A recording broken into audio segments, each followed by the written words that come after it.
이번에는 데이트 폭력에서 자주 발생하는 상습폭행죄와 협박죄 고소장 작성 방법에 대해 알아볼 텐데요. 영상을 모두 시청하시면 사례를 통하여 어떠한 경우에 상습폭행죄와 협박죄가 성립하는지와 법원에서 상습폭행죄와 협박죄를 판단하는 기준은 무엇이며 고소장의 필수 기재 사항은 무엇인지, 범죄 사실을 구체적으로 작성하는 방법과 상황에 따라 필요한 증거 자료는 무엇인지 확인하여 고소장을 작성할 수 있습니다. 그리고 샘플과 함께 영상을 시청하시면 내용을 더 쉽게 이해할 수 있습니다.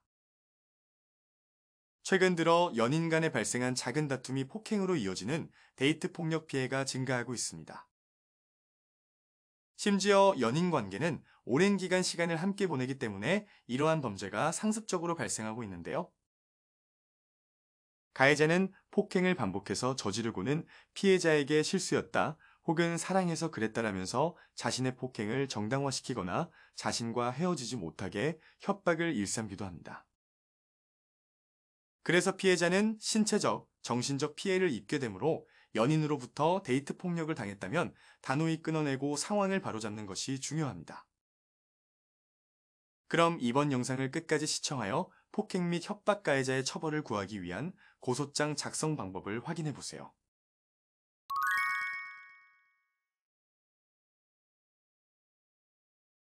20대 여성 서모양은 얼마 전에 입사한 회사에서 함께 근무하는 김모군과 사내 연애를 시작했고 김모군이 거주하고 있던 오피스텔에서 함께 동거하였습니다.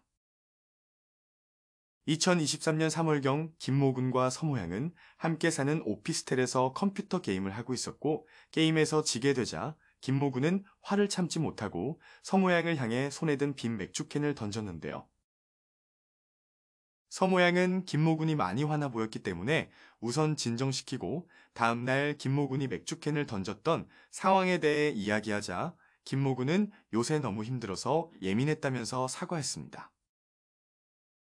하지만 며칠 뒤 서모양이 친구들과 약속이 있어 늦은 시간에 귀가하자 김모군은 왜 말도 없이 늦게 들어오냐고 소리를 질렀고 심지어 서모양이 바람폈다고 추궁하면서 오른쪽 손바닥으로 서모양의 뺨을 2차례 때렸는데요. 갑작스러운 폭행에 놀란 서모양이 다음날에 김모군에게 이별을 통보하자 김모군은 자신이 실수했다면서 용서해달라며 빌었고 이후로 서모양에게 친절하게 대하며 노력하는 김모군의 모습에 서모양은 김모군을 받아주었습니다. 그러나 얼마 지나지 않아 회식을 마치고 술에 취해 귀가한 김모군이 자고 있던 서모양에게 왜 자고 있냐고 따졌고 몸을 일으킨 서모양에게 다가가 뺨을 오른손바닥으로 한 차례 때렸습니다. 서모양은 더 이상 김모군의 폭행을 참을 수 없어 다음날 술이 깬 김모군에게 헤어지자고 말하자 김모군은 다시는 그러지 않겠다며 또 용서를 빌었는데요. 서모양이 사과를 받아줄 생각이 없다고 하자 김모군은 갑자기 주먹으로 벽을 치면서 헤어지면 회사 사람들에게 동거한 사실을 다 이야기하겠다고 서모양을 협박했습니다. 김모군이 동거 사실을 소문낸다면 어렵게 입사한 회사에서 혹시나 해고될까 두려워 고소를 망설였던 서모양도 더 이상 참을 수 없어 김모군을 상대로 형사고소를 하기로 결심합니다.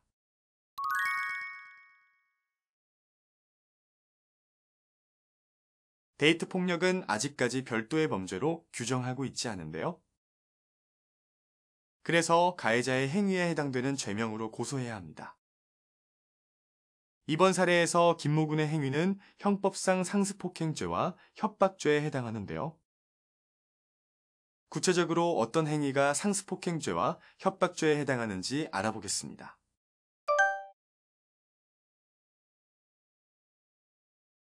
가장 먼저 폭행이란 타인의 신체에 유용력을 행사하는 행위를 말합니다. 그래서 김모군이 서모양의 신체를 때린 행위는 물론이고 직접적으로 때리지 않았더라도 서모양을 향해 빈 맥주캔을 던진 행위 또한 서모양의 신체에 유용력을 행사한 것입니다. 그리고 이번 사례와 같이 폭행을 상습적으로 반복했다면 상습범에 해당하여 가중된 처벌을 구할 수 있습니다.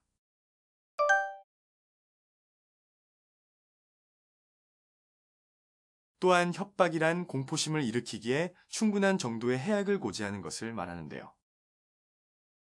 즉, 김모군이 회사에 서모양의 동거 사실을 알린다고 이야기한 것은 서모양이 회사로부터 불이익을 받을 수 있다는 공포심을 유발한 것으로 협박죄에 해당합니다. 그러므로 이번 사례에서 김모군의 행위는 폭행죄와 상습범죄, 그리고 협박죄에 해당하므로 세 가지 법령에 의해 처벌을 구할 수 있습니다.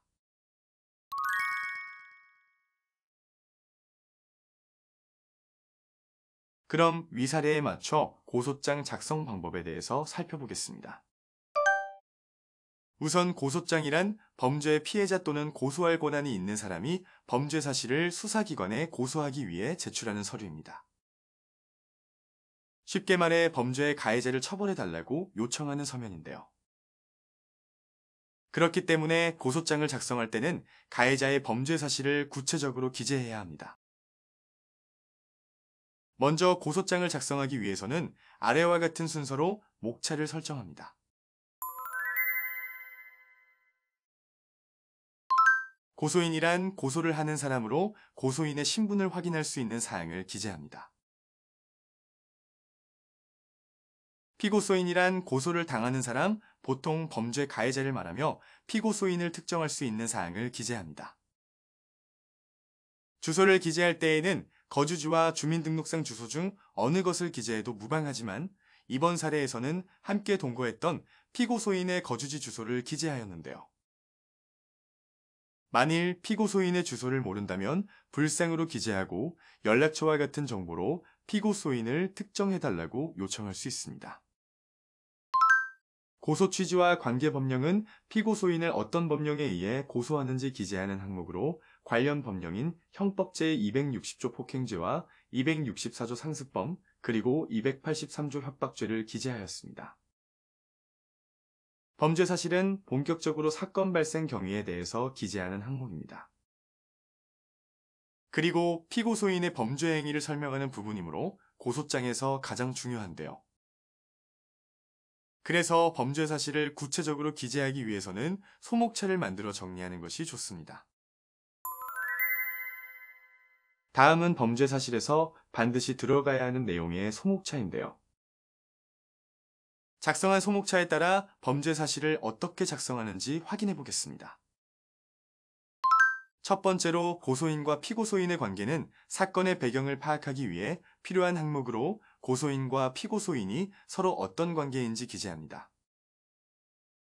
그래서 이번 사례는 고소인과 피고소인은 직장에서 만나 같이 동거하며 교제했던 사실을 기재하였습니다. 이 사건의 경위는 사건이 발생한 일시와 장소, 피고소인이 어떤 방법으로 범죄 행위를 저질렀는지 구체적으로 작성하는 항목입니다. 이번 사례를 예로 들면 고소인이 피고소인과 교제하면서 피고소인의 거주지에서 동거한 사실, 피고소인이 고소인을 향해 빈 맥주캔을 던져 폭행한 사실, 며칠 뒤 피고소인이 고소인의 뺨을 폭행한 사실, 이후 술에 취한 피고소인이 자고 있던 고소인에게 화를 내며 또다시 고소인의 뺨을 폭행한 사실, 이별을 통보하는 고소인에게 회사의 동거 사실을 알리겠다며 협박한 사실을 시간 순서에 맞춰 기재하였습니다. 피고소인의 범죄 행위는 피고소인의 행위가 상습폭행죄와 협박죄에 해당한다고 설명하는 항목인데요. 이번 사례와 같이 범죄가 수차례 발생한 경우에는 시간 순서에 따라 순번을 나누어 각 행위를 구체적으로 알리는 것이 좋습니다. 가장 먼저 피고소인의 상습폭행 사실을 알리기 위해 피고소인이 고소인을 향해 맥주캔을 던진 행위, 뺨을 때린 행위는 고소인의 신체에 유형력을 행사한 것이 폭행에 해당함을 설명하였습니다. 그리고 이별을 통보하는 고소인에게 회사 사람들에게 동거 사실을 알리겠다고 한 것은 고소인이 공포심을 갖게끔 한 것으로 협박에 해당함을 설명하였습니다. 마지막으로 피고소인이 3차례나 폭행한 것은 습벽에 의한 것으로 상습폭행에 해당한다고 진술하였습니다. 고소인의 피해 상황은 피고소인의 범죄 행위로 인해 고소인에게 발생한 피해를 기재하는 항목인데요. 만일 피고소인의 상습폭행과 협박으로 신체적, 정신적 피해가 발생하여 진료받았다면 진단서 또는 진료 기록을 증거 자료로 함께 제출하여 피해 사실을 명확히 알릴 수 있습니다. 그리고 이번 사례와 같이 공포심으로 인해 일상생활에 심각한 지장을 받고 있다면 탄원서에 상세하게 기재하여 피고소인의 엄벌을 구할 수 있습니다. 소결론에서는 지금까지 기재한 범죄 사실들을 요약하여 고소인과 피고소인의 관계, 사건 발생 일시, 장소, 피고소인의 범죄 행위를 간결하게 기재합니다.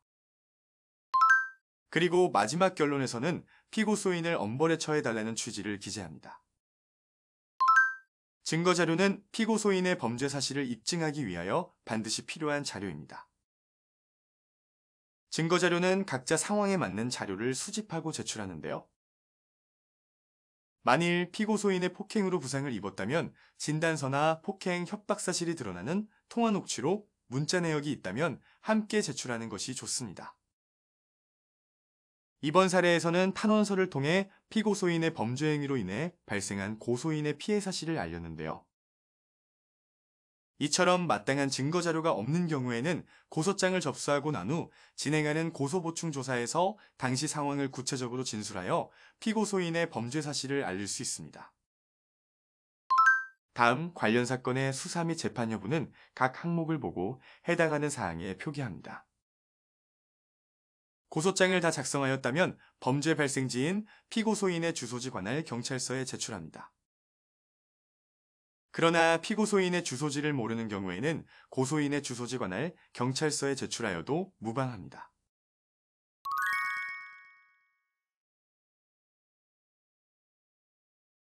이번 영상에서는 상습폭행과 협박죄에 대한 고소장 작성 방법을 알아보았는데요. 상습폭행죄는 피고소인이 몇 번이나 폭행하였는지 기재하여 상습적으로 폭행한 사실을 알려야 합니다.